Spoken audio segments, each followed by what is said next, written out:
You're listening to Don't IEP Alone with special education advocate Lisa Lightner. For more information about Lisa, the IEP Toolkit, and more ways we can help you in your process, go to adayinourshoes.com. Now back to the show with your host, Lisa.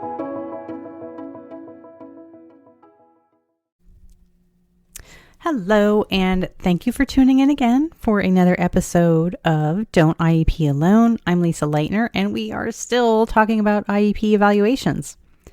This is segment 3, session 3, whatever you want to call it, episode 3, I guess is what I should call it. And welcome.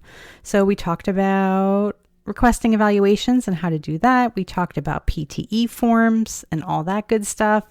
And now we're going to talk about the evals and the quiet time, because now that you've requested evaluations, now that you've signed that PTE or PTR form, the school district is going to take anywhere from about 4 to 8 weeks to actually do the evaluations.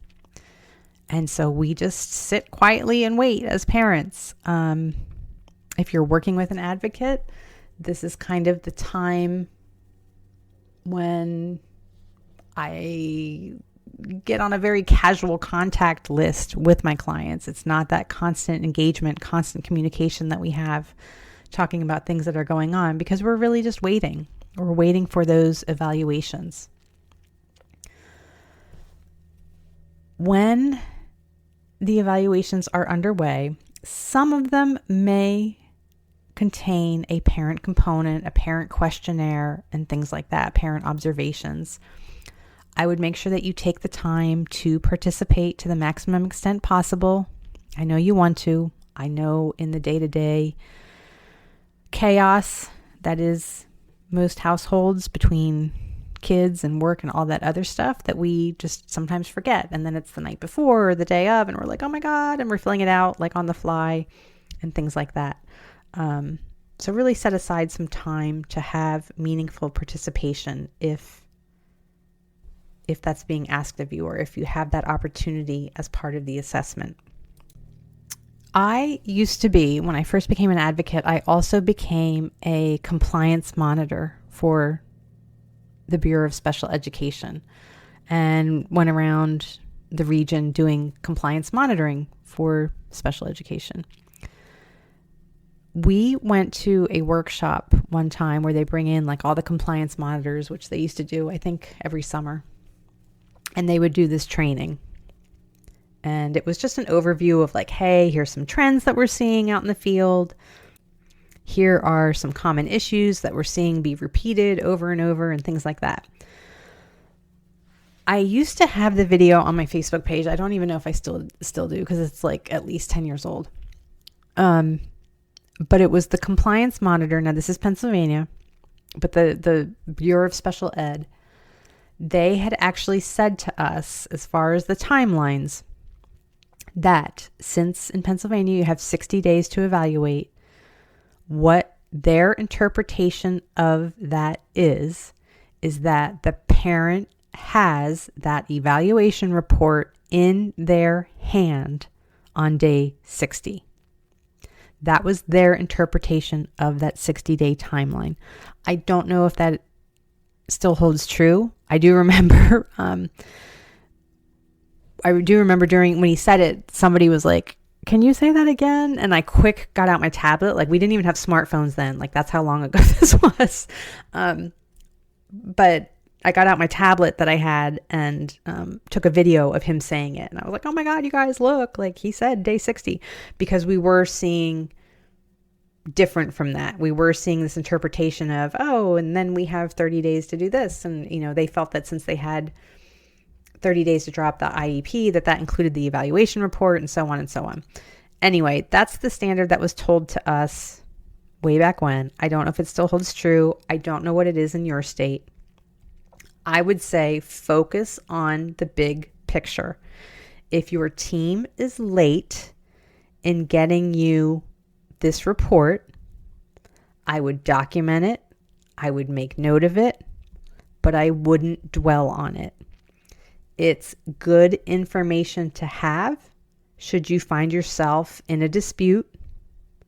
It's going to show, a lot of loose ends. There are a lot of, no attention to detail and not doing things in a timely manner. But fighting with school on, say it's day 60, and you email them and say, hey, it's day 60, where's my report? And they say, well, we don't have to give it to you for another 2 weeks, or, whatever they come up with.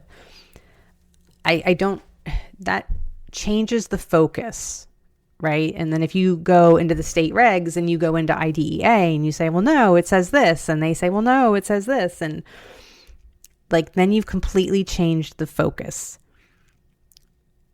You don't want to be arguing with your team about 10 or 20 or 30 days. You want to focus on the big picture, and that is this a good set of evaluations? Are they accurate?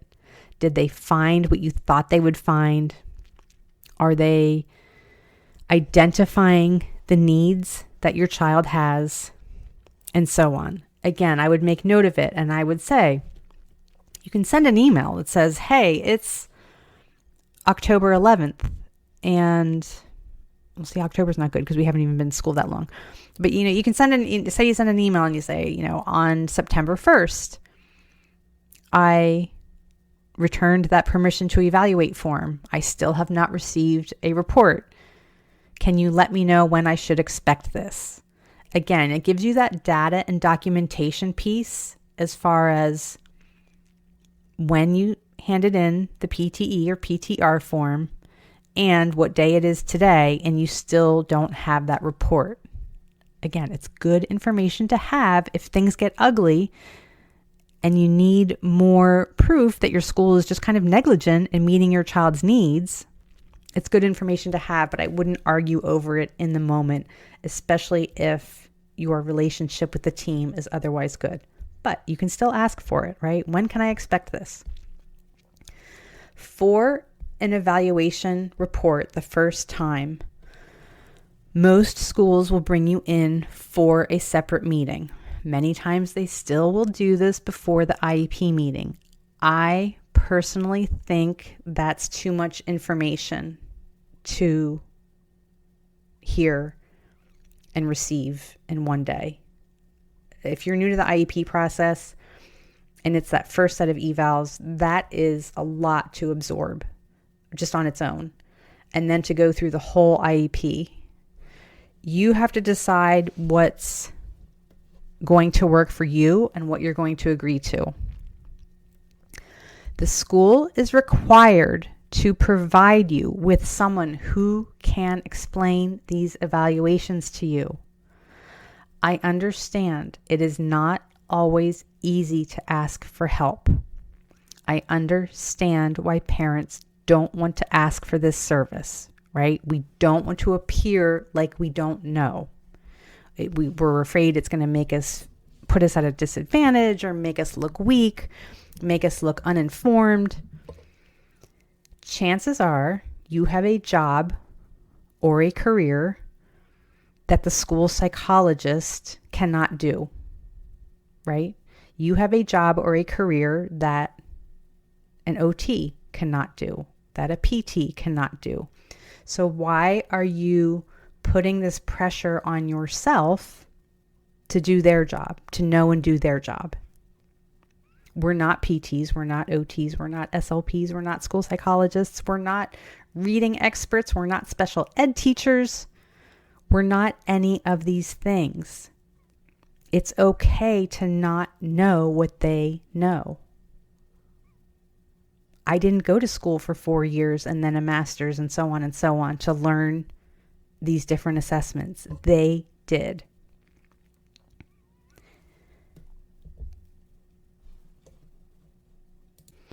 It's okay to ask for help. Again, they're required to provide someone, it's in IDEA, that there will be someone there who can explain this to you.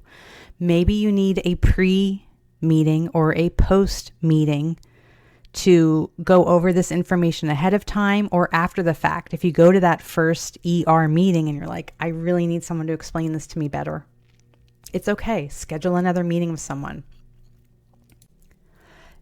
Not all states define when this report should be given to you. So you want to familiarize yourself with your own state regs. This is what you're going to need to do for the long haul anyway, right? I say it over and over and over again. The IEP process does not get easier. You get better. And really knowing, that doesn't mean you have to memorize all your state regs and all these timelines and all that, but you should at least familiarize yourself with your state's website, and so that you know what to expect and you know what your rights are and all that other good stuff. Okay. You want to know when you should expect the report, and don't be afraid to ask for it, and don't be afraid to ask to have a separate meeting with someone who can explain it to you. Now, if you're not comfortable with that, if you're still like, yeah, I know they have to, but I'm still not comfortable doing that, you can look online, find an educational psychologist or someone else who works in this field, and ask if you can just pay them a consulting fee. Hey, can I give you my child's report and can you explain it to me? And that's it. And you might just have to pay them a fee to do that. That's an option. If you have the means and you have the resources near you to have someone to do that, it's an option. If you really are not comfortable asking the school, don't be afraid. I know it's not convenient for them. What is convenient for the school is to get a substitute teacher, bring them in, give the classroom to the substitute teacher for half the day or the full day, and for that teacher to do 2 IEP meetings, right? One in the morning and one in the afternoon, and go over the evaluation report and then the IEP. I know that's administratively convenient for them. However, that may not work for you and it may not work for me. And I am sorry that my child is not convenient for them, but life isn't always convenient. And it's not my job to make their lives convenient. I can be collaborative. I can be cooperative. I can do all these things. But if I don't have the processing power if this is all new to me, and I can't go through an evaluation report meeting and then an IEP meeting, I wouldn't agree to it. It's just going to be too much. You're not going to understand it. And then you're going to be overwhelmed and just not even know where to begin, right? You just sat through 2 or 3 hours of a whole bunch of stuff you didn't understand. And now what do? You don't even know. So whether or not you agree to that is up to you. I certainly wouldn't agree to it without at least a week, if not more, to review the documents, meaning the report and the draft IEP. I am not going to walk into an IEP meeting after not having an evaluation report, maybe ever, or not in 3 years. I'm not going to walk into a meeting where you hand me the report and the IEP and then and expect me to just kind of go over it and agree to it all. No, you need time to be a meaningful team participant. And handing you these documents when you walk in the door does not allow you meaningful participation in the IEP process. And that is one of your rights. You are a mandated IEP team member, and you get to have meaningful participation in the process. So if you have to call for another meeting, you have to call for another meeting. It's just a lot to absorb, and you don't have to sign anything that day. You don't have to agree with the evaluation report. You don't have to sign anything besides the attendance sheet. And you might hear things like, well, we can't begin services until you do this, or we can't begin to draw up an IEP until you agree to this report. That's okay.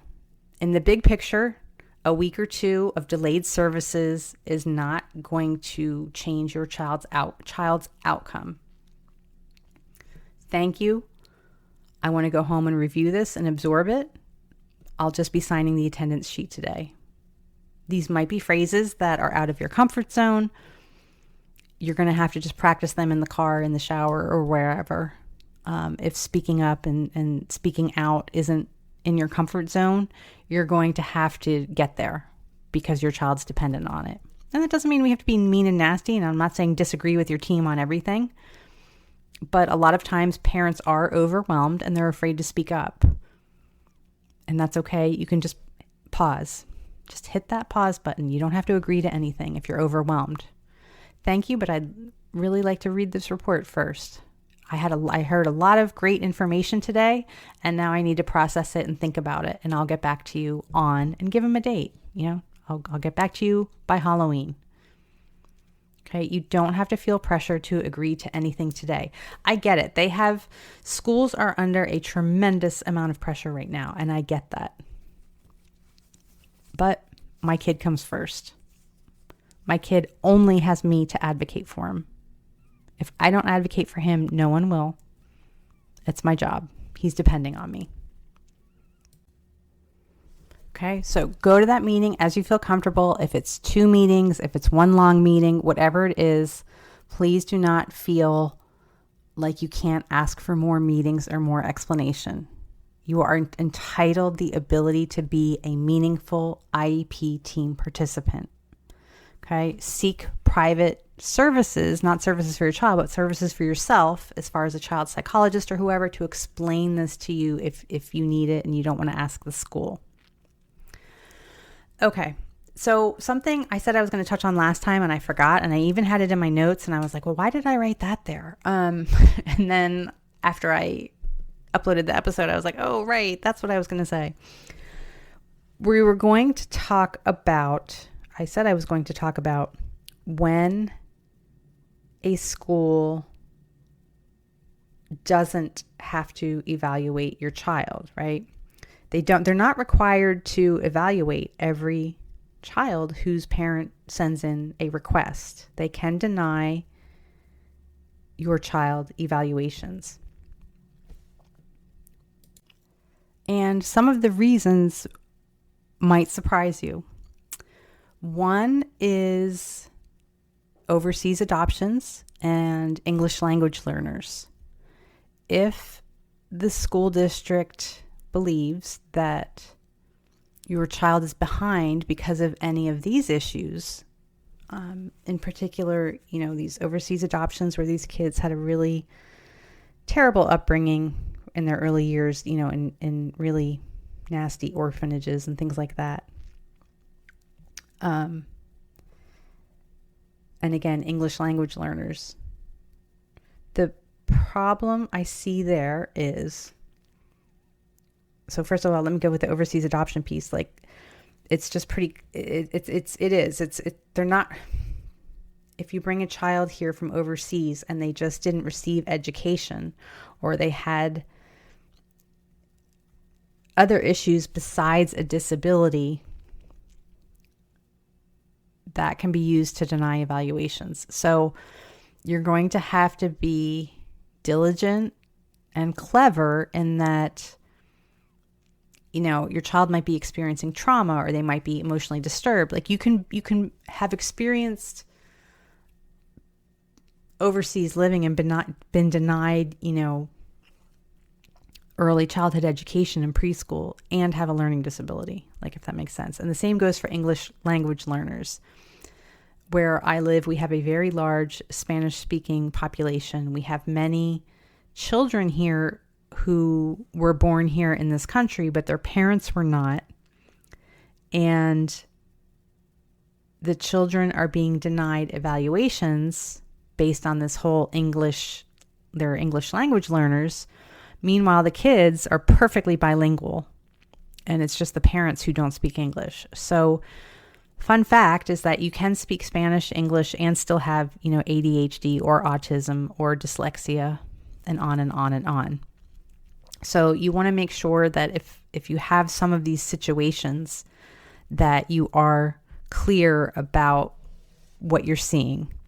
Because another one that is kind of common is a lot of homeschoolers, many homeschooling families will homeschool their children, but then put them in the public school at high schoolish age. When they get a little bit older, they want to, put them there.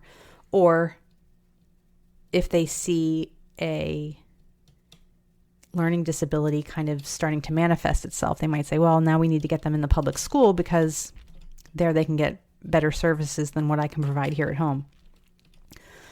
Lack of instruction is a reason to deny evaluations. So you're going to have to be very diligent if you are a homeschooling parent as to what instruction that you've provided. So those are just some of the reasons. There are others. Again, check with your state regs so that you are clear. Okay, so what did we talk about? We've talked about how to request evaluations, when, how, who, all that fun stuff. We talked about the permission to evaluate form. We talked about re-evaluation of existing data. We've talked about these evaluation reports and interpreting the results, which, by the way, I do have a short webinar on my website, adayinourshoes.com, where I did a Facebook Live with my friend Monica, who is the president of the Learning Disabilities Association of America.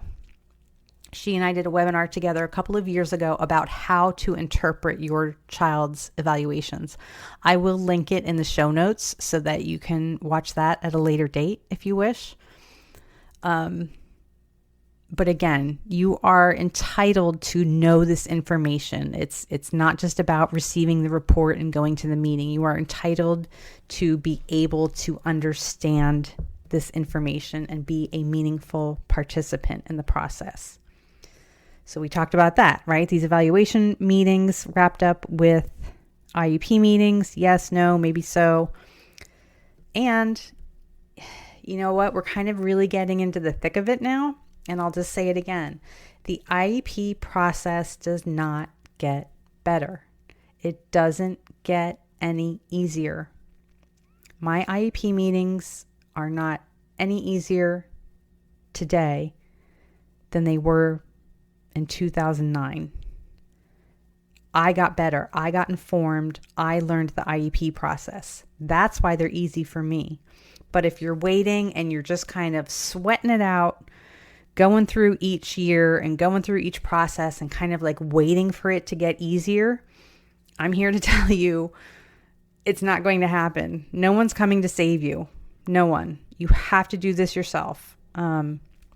I have lots of great little mini courses, I believe from $19 and up, on understanding data collection and everything, your rights, procedural safeguards, goals, all that stuff. I have it all on my site. I will link that in the show notes as well. Definitely consider taking some training. It's just impossible these days to be a good advocate for your child without formal training. It just is. So, okay, so we are going to talk next week. We have one more episode in our evaluation series. We're going to talk about IEEs. So, you're going to learn what it is, when to ask for one, how to ask for one, and all that other good stuff. Talk to you then. Thank you for listening to Don't IEP Alone with special education advocate Lisa Lightner. We're so glad you've joined us and would love to connect with you outside of the show. For more information about Lisa, the IEP Toolkit, and more ways we can help you in your process, go to adayinourshoes.com. From self-care tips to common IEP mistakes, there's even more to explore. Don't forget to rate and review the podcast and subscribe to never miss an episode. Until next time, don't IEP alone, and you don't have to.